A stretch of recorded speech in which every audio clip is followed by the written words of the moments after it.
Hi guys, and welcome back to Full House Sports here with myself, Charlie.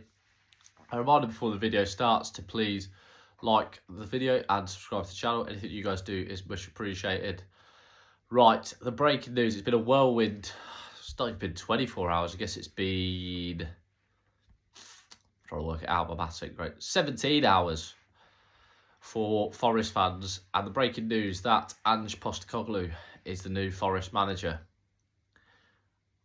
I personally think this is, and I know it's easy to say, I'm going to put my neck on the line now though and say it, I think this is a really poor move from the club.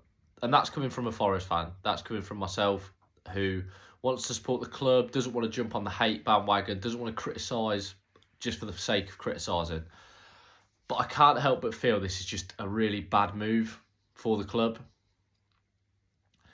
The reason why is because, yes, he won the Europa League, and I do genuinely think that's why he's been brought in, because he's got form for winning the Europa League, which of course Forest find themselves in. But I just can't see his style of play working. You would hope he's had the summer to potentially reflect, to be less stubborn, to change his style of play. But I just think it's a really strange decision with the players that were brought in. You know, look at Forest centre-backs. You've got obviously Murillo, who is... He is fast, he's young, he's strong. He's potentially not going to get Forest. He's not going to be troubled, by this Postecoglou style of play. But then you've got Jaya Cunha, who they signed from Botafogo this summer, 6'5". You've got Nikola Milenkovic, who we'll see tonight playing for Serbia. He's 6'4". Pace isn't them two strong points. You've then got Morata as well, who was signed from Benfica last summer. He's 6'4" as well. Again, pace isn't his forte. So you've got a real... Oh, Willy Bolly as well, who, what must he be thinking? He was given a year's contract extension by Nuno, and now he's not got Nuno anymore. You've got those four, and you're going to be playing a high line with probably two of them, or at least one of them. I just don't see how this works. I don't see how this is going to play out. And as a Forest fan, I'm worried because people forget that, yes, Tottenham won the Europa League last year, but they lost 22 games in the league last season. It isn't as if they won the Europa League and then and if they didn't win it, they'd have narrowly missed out on European football. No, they were poor. I watched Tottenham last year at the City Ground, and they were poor to watch. They looked toothless at times. They looked fragile.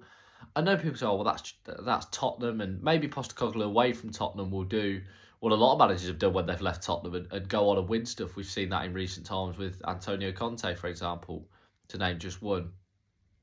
But I do worry for us as a club that this style of play won't work.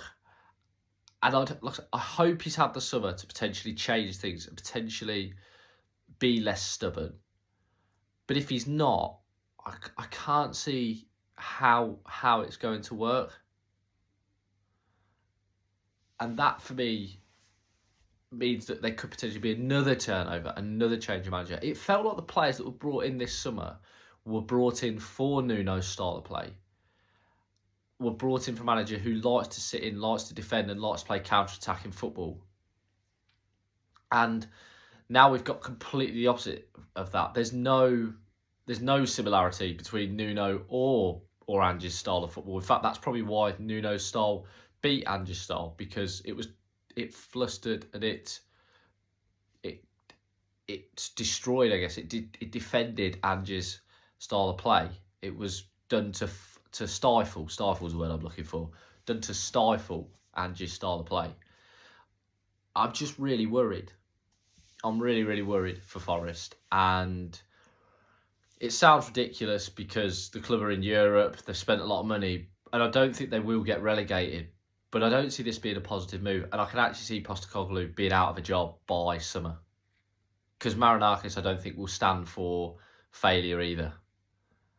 It's a real shame what's happened with Nuno. I forgot to say actually earlier in my reaction video that I think the last straw was probably Nuno leaving Zinchenko out of the Europa League squad. Zinchenko, I think, was clearly an Edu signing. He signed him for Arsenal as well from Man City. I think that probably was the last straw. But, yeah, not a decision that I'm particularly happy with. And I think it's a decision that Forest could, I say Forest, Evangelos Marinakis could live to regret. I hope to be proven wrong, and it's good to have Ange back. He's honest. I know a lot of Spurs fans always said that about him, and Celtic fans as well are full of praise for him. But this isn't the SPL. You can play a high line against Kilmarnock and against St Johnstone because they're not going to come on and attack you. They're not going to give it a go. He found out at Tottenham you can't always do that in the Premier League. And I don't know, I worry, like I say, I worry for Forest with this style of play and how he's going to change things. But we'll see what happens. Arsenal away, first game on Saturday. Bet the television studios or television companies are wishing they had that now. That's going to be cinema.